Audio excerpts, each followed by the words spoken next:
So we work with a lot of first-time and second-time home buyers, and they're just trying to get their foot in the door. So they may look at your story and be like, holy smokes, this guy, I mean, you're married, I believe. Yeah. He's managed to do this again and again and again over 4 years. And for some people, that works based on their circumstance.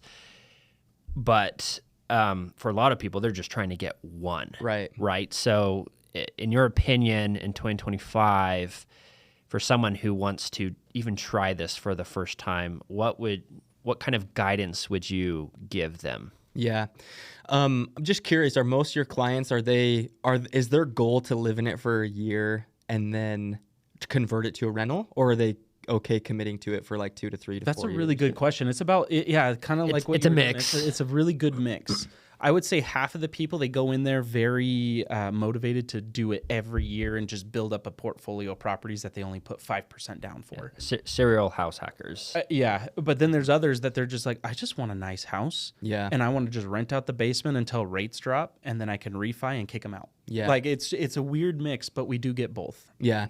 And the reason why I ask is because I think that depends on the strategy, right? And it also depends on like what access you have to capital, or maybe you don't have 30 to 40 grand laying around for a remodel, but maybe you have a family member. Like, get scrappy. Like, I know I'm a coach for real estate investing school as well, and a lot of my students, they have $0 to their name, literally $0, but they're scrappy, they're resourceful, and they get after it, and they find connections, or they have a family member, or this, or they don't know that they have access to this money, but then they put in the work and the effort, and they end up finding someone that's willing to help them.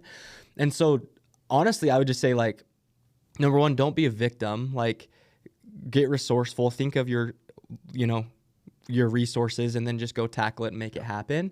But that was just a caveat to, I mean, you got to be clear on what you want, right? So like, ideally, if you could buy a fixer upper and increase the value, and make the property worth at least 50 to 100K more than what you bought it for after the remodel, that's probably the best scenario.